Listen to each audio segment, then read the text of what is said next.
So I hope that you are well. Happy Thursday if you're watching this video when it comes out.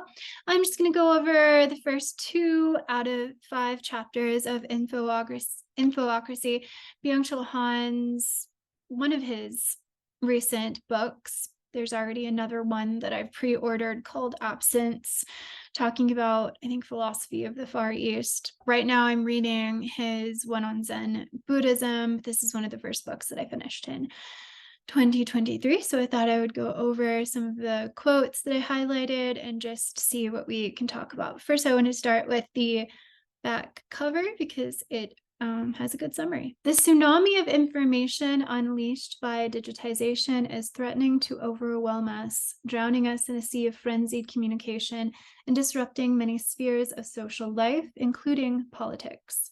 Election campaigns are now being waged as information wars with bots, trolls, and memes, and democracy is degenerating into infocracy. So looking at the title, it looks like a blending of information and democracy. So the first question that we should ask ourselves is, do we feel overwhelmed by the amount of information, technology, kind of at our fingertips, as opposed to back in the day, you go to a library, you figure out, what books you need to look information up in, and television, etc. Before that, radio. For that, maybe more public lectures and conversations, places of discourse. But now it can probably seem as if you are bombarded with information, even if you just get your news from Twitter or whatever pops up on YouTube. There's this myriad of voices that are kind of shouting at each other almost. And Byung-Chul Han will argue that this overwhelming amount of information that we are constantly bombarded by, that we don't or can't slow down to try to critically think about, that this actually impedes democracy, which is the other word that this title is blended with, because democracy is a time-intensive entity and it requires discourse, it requires rational thinking, as opposed to sort of the strategies that politicians and those in power use today, which is highly visual, maybe encapsulated by the meme, which Byung-Chul Han talks about, which aims for, in short little, bite-sized sentences or even paragraphs that aim for affect, so our emotional response, rather than try to compel us by the logic of the argument. So it's more about using information as a weapon instead of using information as an offering that others will then respond to. And we can ask ourselves, how easy is it to have a meaningful conversation through the digital world? And so this is what Byung-Chul Han, a neo-modernist, I would call him a neo-romantic, I would call him, he has sort of this Heideggerian nostalgia for the past and a questioning of what is technology doing to our relationships and who we are as human beings. And Byung-Chul Han is highly critical and judgmental, basically charging us with going through this chaotic sort of change and transition to something that I think he sees as apocalyptic almost, unthinkingly and mindlessly. Sort of harking back to Heidegger again, who is always trying to get us to pay attention and to slow down and to look at the nuances of words and what's going on, in our world. So do you feel as if you are bombarded with information, and to what effect? So he also, as the back cover is saying in the title implies going to talk about how this affects politics and infiltrates into politics. In his new book, Byung-Chul Han argues that infocracy is a new form of rule characteristic of contemporary information capitalism. So he likes to divide history up into a triad. He talks about the sort of theatrical and ritualistic elements of the pre-modern era. He talks about the Industrial Revolution and in the modern era, and how that was a time of disciplinary power, and this new era, the postmodern era, which he doesn't really use, at least in my translation, the word postmodern. He attacks and utilizes the rhetoric and the concept of neoliberalism. So postmodernism is kind of the social side of this kind of era, where we are not so much focused as we were in the modern era with truth with a capital T, believing in truth with a capital T, with order, with a trust and, a trust in authoritative articulation and decisions of standards. This is a more chaotic time where we're breaking down idols, and it may feel kind of chaotic because new forms of identities and new definitions of words, etc., are being created and experimented with. The neoliberal side of that deals with the economy, and so Byung-Chul Han, I think, tends toward that side because he's not so much critiquing the social aspects of our current era, which have to do with identities and expressions of self.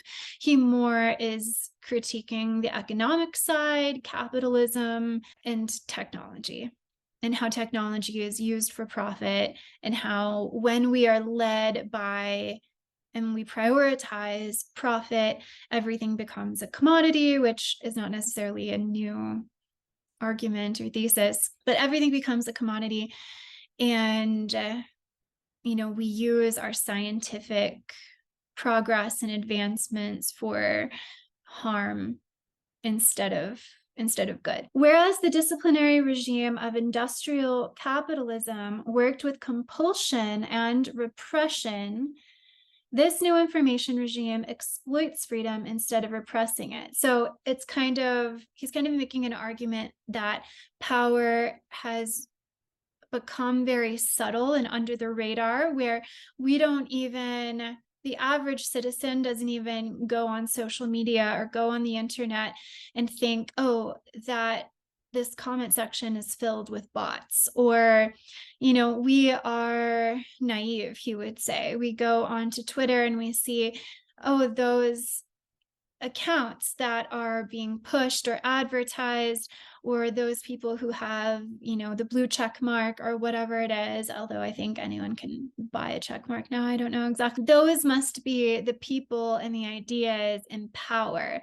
that one of the main ideas that people are arguing against. And Byung-Chul Han says that if we could look at this a little more critically, we would see that there's a lot of behind the scenes artificial manipulation of where our attention is diverted and who seems to be in power, and therefore who seems to be popular.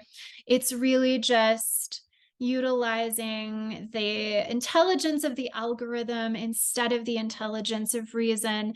And it's using sort of Wizard of Oz kind of techniques to create sort of an illusion, instead of allowing people to see all of the options and information in organized fashion, and then make decisions that are sort of based on our reason. And also that we don't have to be led by compulsion or repressed in a physical way, or in a bodily, material way. We play a part in self-exploitation in terms of allowing ourselves, creating sort of public confessionals and making ourselves transparent. And the information is being used by capitalist forces, Byung-Chul would say, to go beyond what used to be a collection of demographics into trying to understand and predict human behavior to utilize it for profit and political direction. Surveillance and punishment give way to motivation and optimization. We imagine that we are free, but in reality, our lives are recorded as data so that our behavior can be psychopolitically manipulated and controlled. So again, a question: in this digital age, do you feel psychopolitically manipulated and controlled? So he will contrast that with biopolitics, using our bodies, but now everything is sort of virtual or is moving that way. Under the neoliberal information regime, mechanisms of power function not through the disciplining of the body, but through the molding of the mind, which is all the more effective because people perceive themselves to be free. Now, I do have some critiques, which I'll try to keep to a minimum because I really enjoy just looking at his ideas and seeing what I can add to it and agree with. I think that his division of history and power is a lot more messy than he presents it as.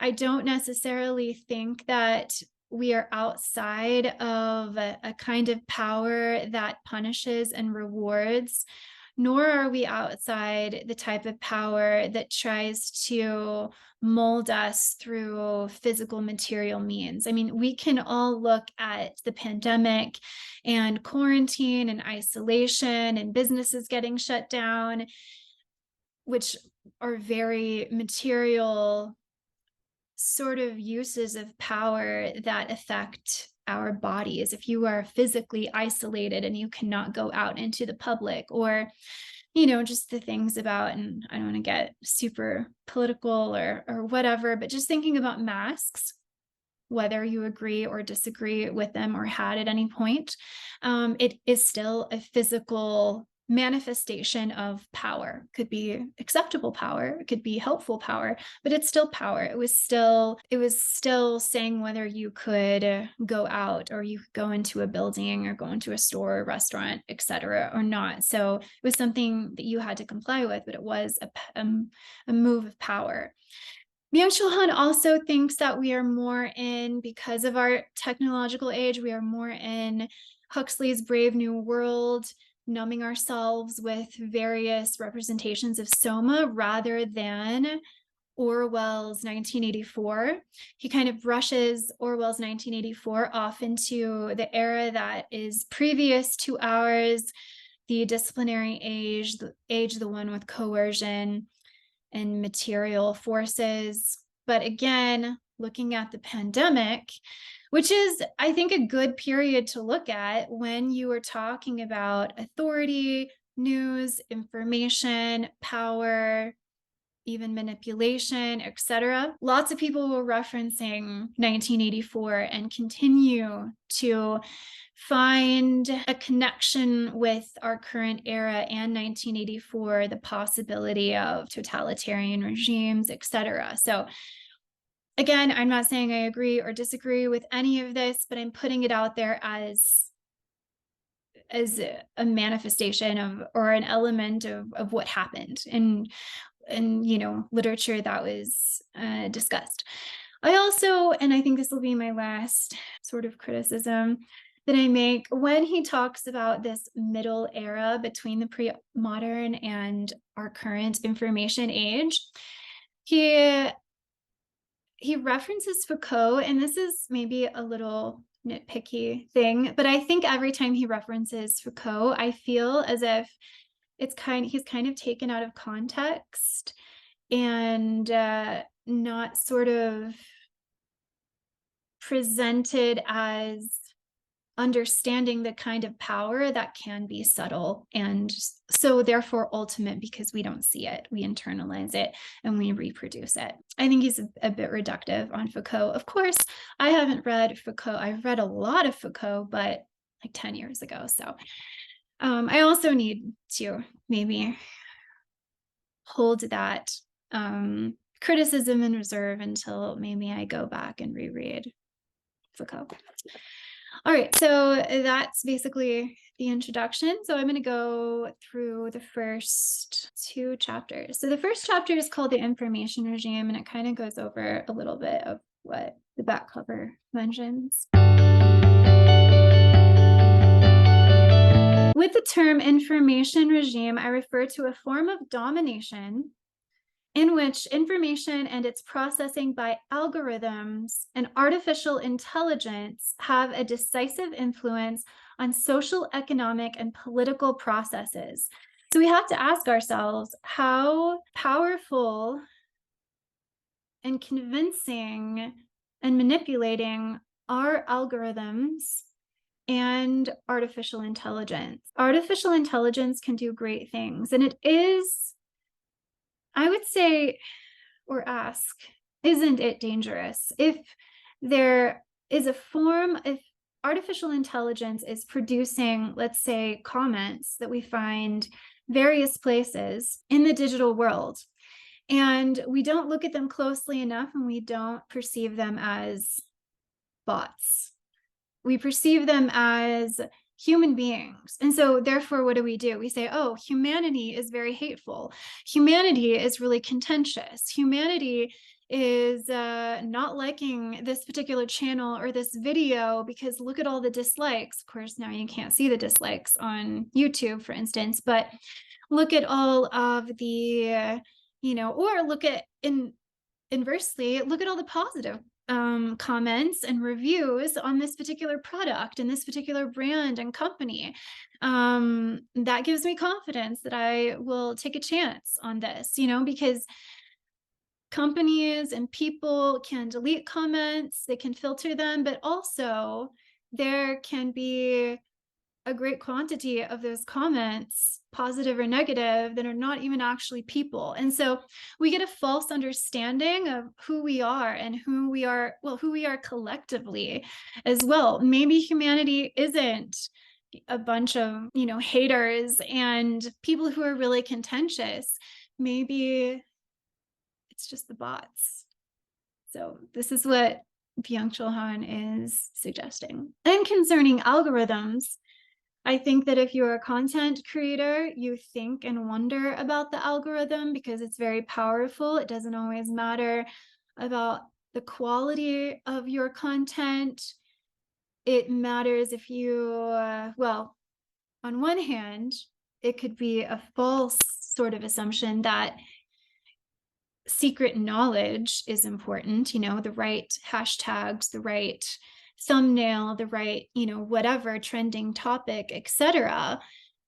But then maybe it doesn't even have to do with, and first of all, that doesn't exactly mean that the algorithm, the values of that algorithm are going to align with the values of what is virtuous or what is truly aesthetic and beautiful, or what is reasonable and rational, or what is of a depth of quality of information, reasoning, and intelligence. It doesn't mean that. So the algorithm could be playing to neoliberal, capitalist, superficial kind of values and priorities that we have to ask ourselves, do we want to be successful if it means selling our soul to those values? But then aside from that, what I was going to say is that maybe it all has to do even with those who are paying for, I don't know, certain ways to get their numbers up or get there. I mean, we think about advertisements,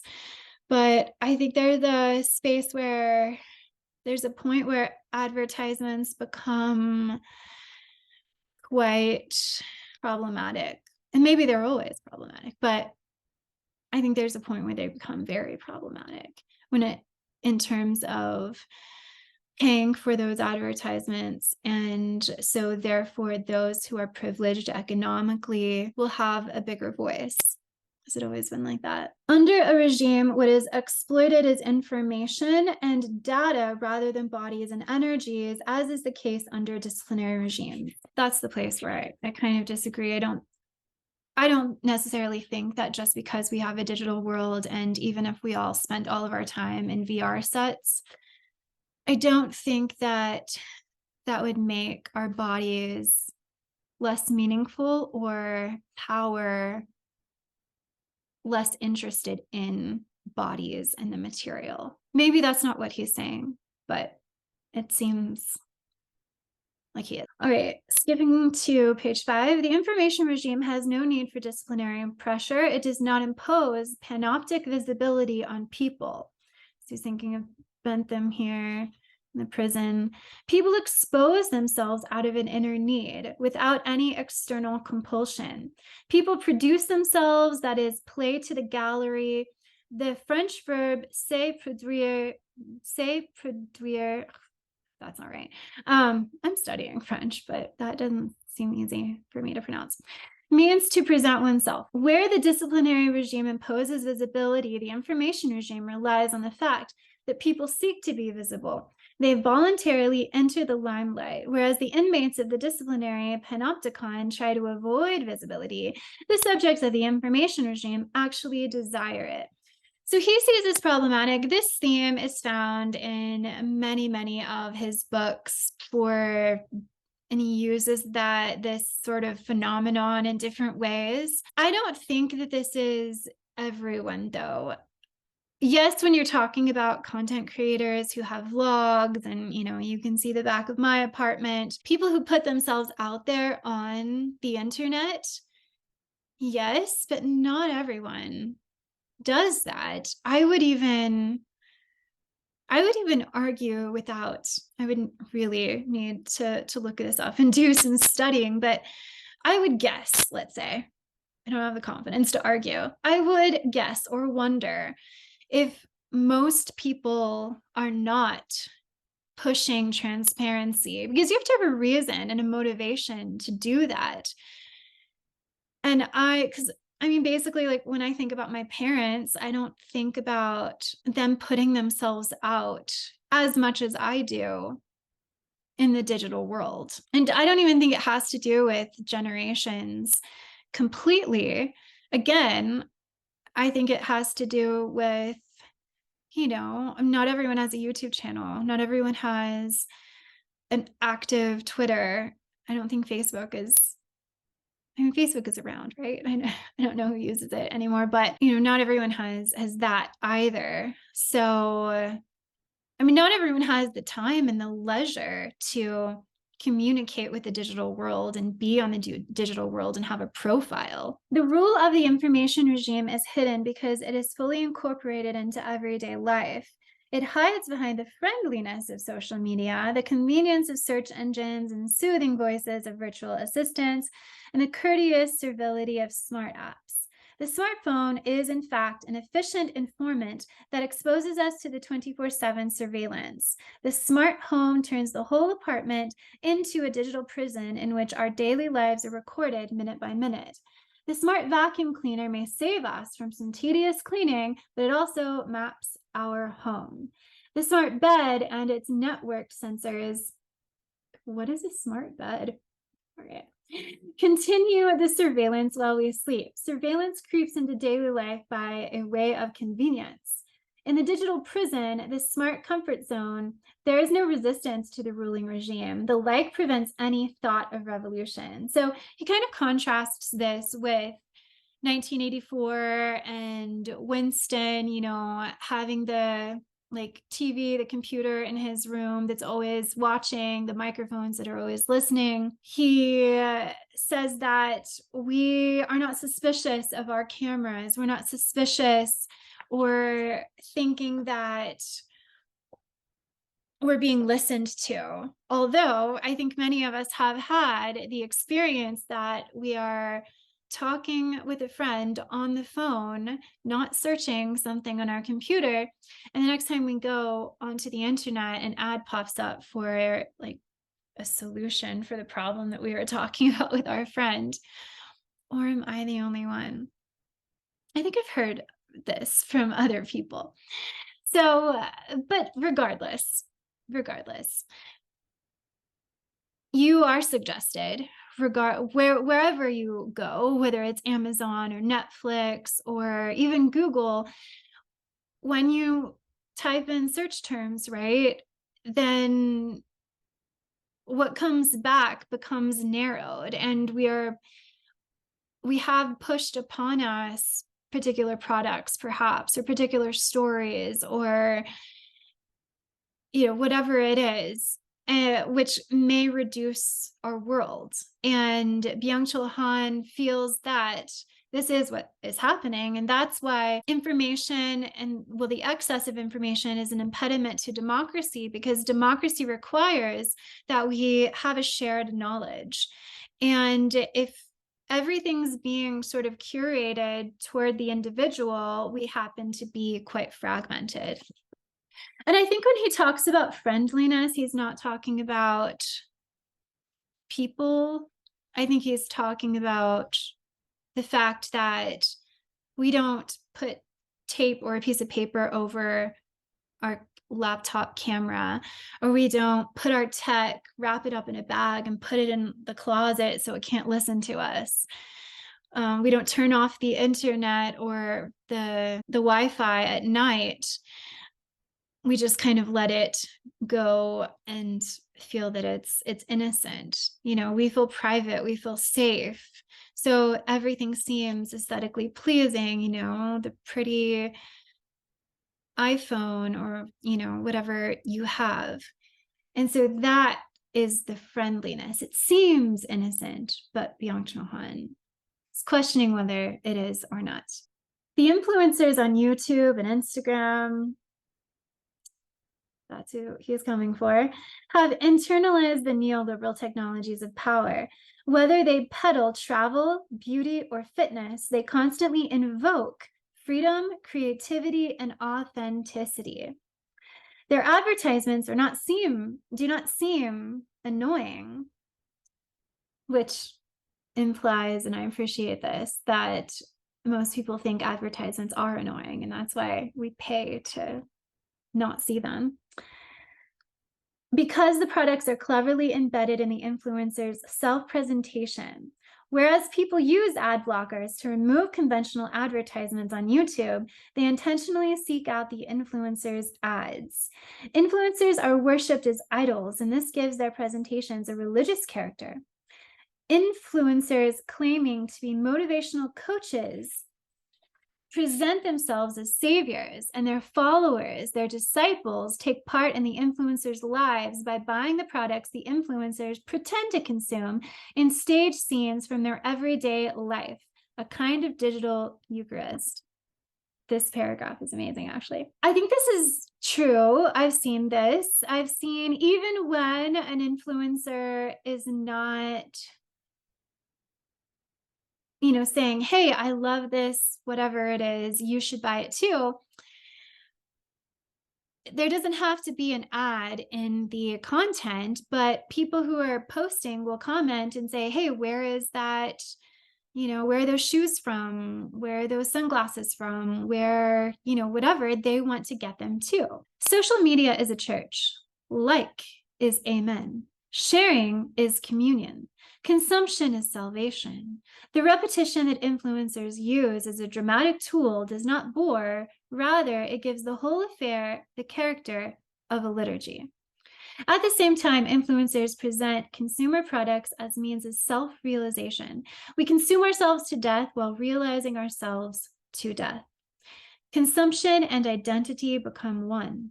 Identity itself becomes a commodity. I mean, this argument has kind of been hashed out in, I don't know, every Composition 1, Unit 3 class on like visual rhetoric. You put a cereal box on the PowerPoint or whatever it is, and you say, you ask your students, Who's the target audience for this cereal? How is this cereal, or how is this perfume, or whatever, trying to sell you not just the product, but a lifestyle? Is there even sufficient information about the product? So, but it goes along in his, like, I shouldn't judge him for that, if it's still, still a reality.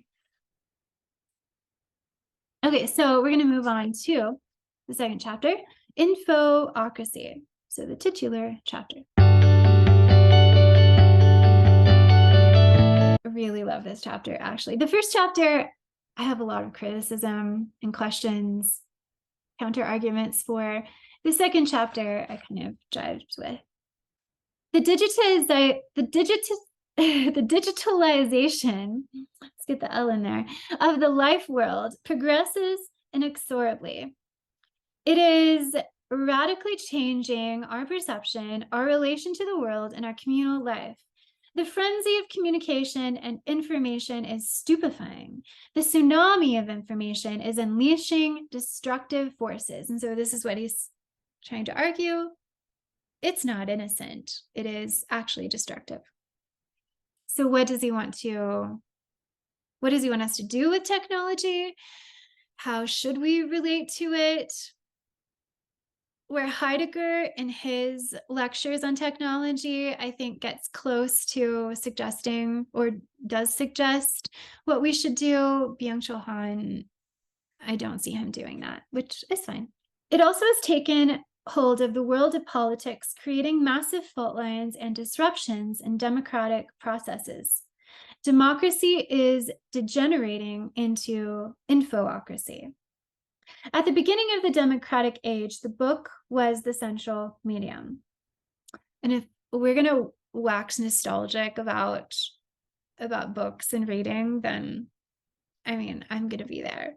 So I apologize if I love this a little too much. The book was what the rational discourse of the Enlightenment was based upon. The discursive public sphere, which is essential to democracy, was the result of a reasoning reading public. In his The Structural Transformation of the Public Sphere, Jürgen Habermas points out that there is a close connection between the book and a democratic public.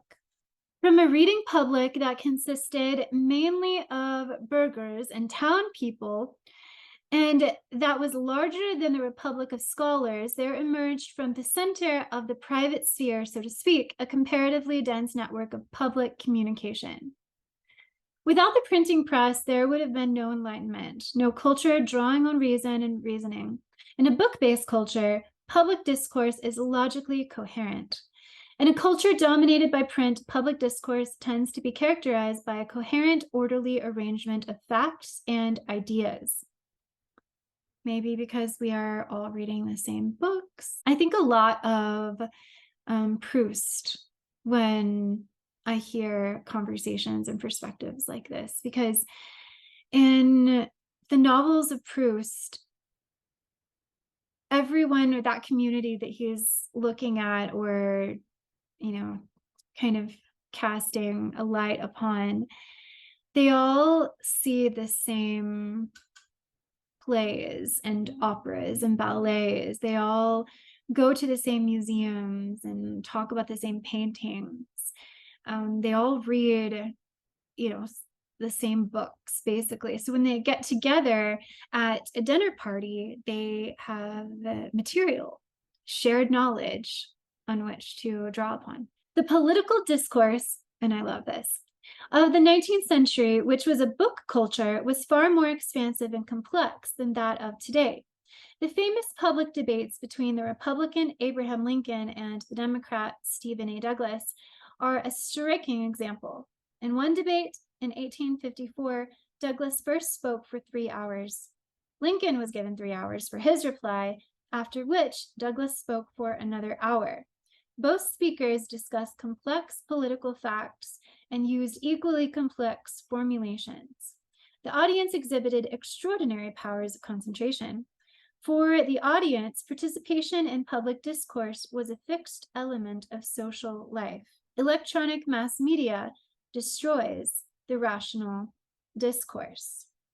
and its recipients, I'm skipping a bit, but are condemned to passivity. I think there's been a lot of discussion about how our powers and abilities of concentration have been diminished. And there are even videos, there's one I think that's pretty viral, that talks about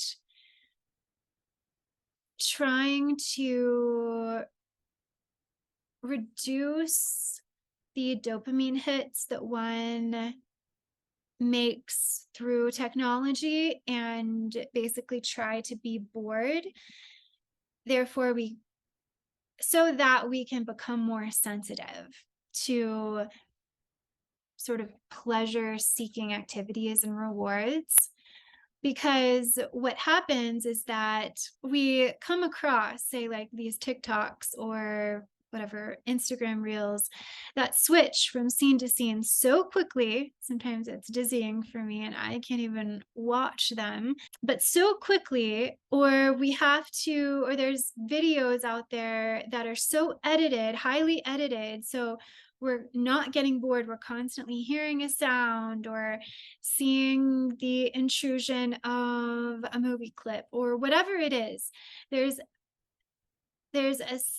a shortening of the duration and a speeding up of variability in the content so that we don't get bored, so that we don't click away, basically. But what does this really do to our powers of reasoning and our ability to sustain very meaningful, worthwhile activities that may not incorporate and try to distract us and attract all of our senses?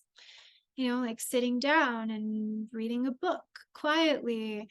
How easy is that to sustain for an hour or two? Yet we can binge YouTube or TikTok or Netflix or whatever it is for hours and hours and hours. Why is that? And which is the more valuable activity? And Byung-Chul would definitely make a value judgment.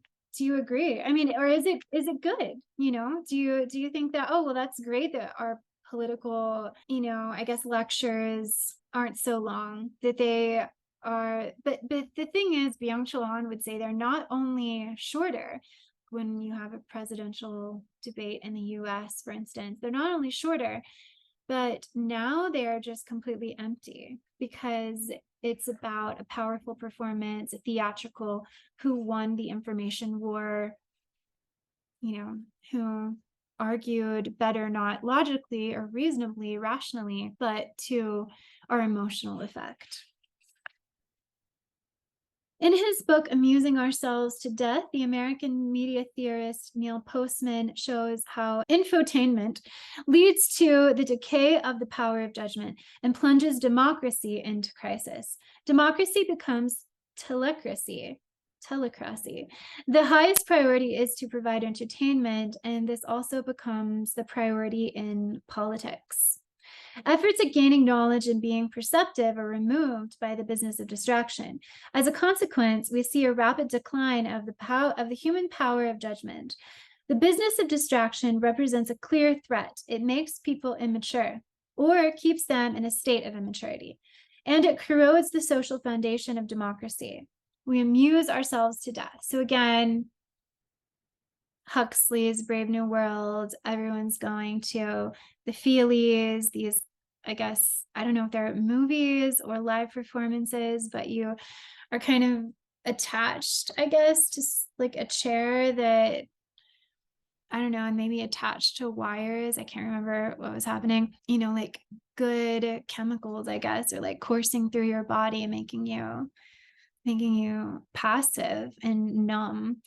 But putting you in a state of like continual pleasure. A lot of religious traditions and spiritual traditions would say that you have to have tension, you have to have difficulty, you have to have challenge and tension. And did I say tension twice? Sorry if I did. To promote growth, to push you to grow. No pain, no gain is what the athletes say, right? Working out, you have to if your workout gets easier, then you have to do more, because that is the only way it'll grow. What counts in televised debates is not the quality of the argument, but the performance. The speaking time for presidential candidates is severely limited.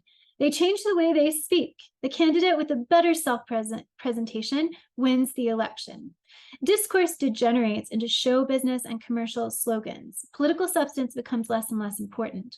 Politics is hollowed out, reduced to telecratic image politics. So I would say that this is probably true for a lot of people, a lot of people's experiences in watching, let's say, the presidential debates. It seems as if you can watch for the entire hour, 40 minutes, or how long it takes, and no one's really saying anything. You can tell that people are not being sincere, that they're not being authentic, because if they were, they wouldn't be so confident. They wouldn't be so certain, so assertive. Because that's not what discourse is. That's not what trying to figure out everything is. Humans are incredibly limited in terms of knowledge of, the most important, I guess, questions that we have about life. That's why we have philosophy, right? Because philosophy is the genre of the unknown, where you can just debate and look at language, and you're trying to see things from all angles, and it's interesting, and you can continue to do that, because we don't know everything. So a public debate should be, in order to be more meaningful and valuable, in my opinion, it should be a conversation where you're leaving with questions, where these two people shouldn't be in opposition that are trying to, they're both going after the same position. Regardless of who wins, it shouldn't be about who wins. It should be about solving issues in our world, making our world better, figuring everything out. So there should be something that comes out of that conversation that it doesn't give us material or reason or justification to say, oh, this person was totally embarrassed to themselves. They were humiliated by the other. What about the ideas that came out of it? Did we question ourselves? Did we change our minds about something? Did we become inspired by information, by the ideas, by the knowledge? Do we feel, after we watched that presidential debate, that we were blessed with a sacred wisdom and transformed because of that experience? Because it was, 45 minutes. But I don't think so. I don't think it raises our vibration. I don't think it solves any problems. I think it's just a meaningless competition to win what becomes a meaningless role, because I think it is, and this is a, digression, but I think that a lot of politicians go into the government feeling very motivated to make changes that they think are important. And then they just get weighed down by all of the people, all of the requirements, all of the red tape. And I think, regardless of the intentions of people that go into it, may become a little disheartened and hopeless. Because the people who are really changing the status quo are a threat. Television fragments discourse. Even the print media takes its cue from TV. In the age of television, the paragraph is becoming the basic unit of news and print media. And I do think this is slightly judgmental. In one of my classes in Comp 2, I have students do their own original research. They do interviews, and sometimes students will do a project on reading, having the research question, how important is reading to Gen Z? That's what they'll do. And they'll find out that, contrary to their assumption that, oh, no one reads, no one has the attention, no one cares, that people do. Actually, reading might be at an all-time high because, one, there are a lot of YouTube channels and influencers encouraging people to read. But two, just because someone's reading on a Kindle or someone's reading blogs on the internet or whatever they're reading on their phone, whatever they're reading, however they're reading, there's still a lot of reading going on. And should we really judge, and I guess this goes, this argues against my love of having a nostalgia for books and a book-centered community or reading-centered community. We can't say it's not. So you would definitely argue against his point, is what I'm saying. And he might be a little judgmental. The history of domination can be cast in terms of different screens. Plato's cave allegory describes an archaic screen. The cave is built like a theater. Behind the prisoners' backs, the jugglers perform their artistic tricks, with the fire casting the shadows of the jugglers' objects and figurines against the cave's wall. The prisoners, who have been tied up since childhood, stare only at the shadows and take them to be the sole reality. Plato's archaic screen illustrates the dominion, dark highlights, of myth. I think that's a really interesting reading of Plato's Cave. I think that Byung-Chul would say that there's no longer a division in the information age between that sort of theatrical delusion in the cave and the bright, enlightened world once you escape the cave. I mean, I think Byung-Chul would say that that is reality, but I think that he would describe the postmodern age as a succession of caves. If there is no, I think this should just be a general criticism of postmodernism from his neo-modern understanding, that we no longer find ourselves in a cave and then have a transformation, a death and rebirth to a level of enlightenment, that we just kind of go from cave to cave and accept those and argue for those as being just another cave. That no matter where we are, it's just a cave. And we are in he would argue, the typical postmodern would be okay with that, because it would be justification for our argument that, well, what's enlightenment? Who gets to say what enlightenment is? Who gets to say what good science is or knowledge is, etc.? And Byung-Chul has a problem with that. But I do think it's interesting that he is articulating this as domination or dominion of myth. I wish that he would actually say something more about that, because I think that's a really interesting and profound reading. He doesn't very explicitly, but if I had to say by, reading this entire book, he's tying the dominion of myth to, he would tie that to fake news, conspiracy theories, etc. in the information age. Maybe, I don't know. In many respects, Huxley's Brave New World is closer to our present time than is Orwell's surveillance state. It is a palliative society, so he has a book on this. Pain is frowned upon and intense feelings are repressed. Every wish and every need must be immediately satisfied. People are stupefied by fun, consumption, and amusement. Again, this almost seems like a somewhat privileged reading of humanity.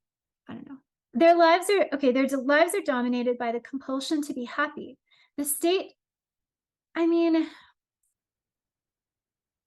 Greeks in Socrates and Plato and Aristotle's time were obsessed with happiness, saying that happiness was the ultimate end, that you didn't need to even ask, well, why does someone need to be happy?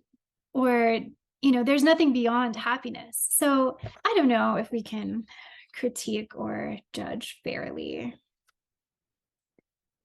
Maybe it's the intensity and the extremity of happiness, or seeking of happiness. The state distributes a drug called soma to increase the feeling of happiness among the population. Instead of the telescreen, Huxley's Brave New World features cinemas providing feeling pictures or feelies. They include a scent organ and deliver a whole body experience that numbs people. Like soma, they are used as a means of domination. And so Byung-Chul feels as if we are being numbed by our technology. Under the information regime, people are no longer passive spectators who surrender to amusement. They are all active transmitters. They constantly produce and consume information. This is interesting because I feel, and I know what I just said, I mean, I feel like he is saying both, that we are both passive. And again, because you can't say everyone is active. Not everyone is an influencer or a content creator or trying to advertise their business or creating a profile, etc. Some people are just sitting, binging Emily in Paris. I don't know, the show I just watched. So the public sphere disintegrates into private spaces and our attention is dispersed rather than directed toward issues relevant to all society. So here it gets into talking about fragmentation. And I knew I wouldn't get through all this chapter. Okay, so I think I'm gonna have to stop there. We will pick up this chapter because I think it is really interesting, and then maybe go into the third chapter. Sorry to stop the discussion in the middle of it, but Anchor, where I record my podcasts, also this lecture only gives me an hour, so that's all. But I would, so we're pausing, but let me know what you think about the ideas that Byung-Chul brings up in his argument. Do you feel as if we are more Huxley's Brave New World than 1984? Are people just kind of selling their information and giving their information out easily and naively? Are we able to distinguish actual sentient comments from sentient beings from AI and the bots?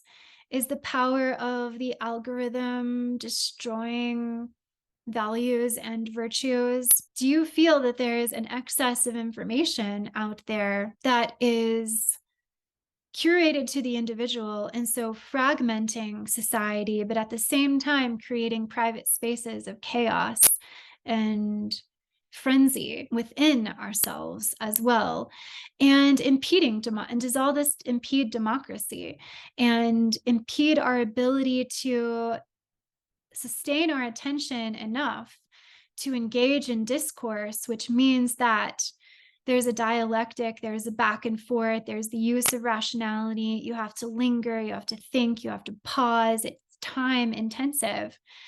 Is the fast-paced succession of memes and info bites changing our relationship to each other and changing who we are? So let me know.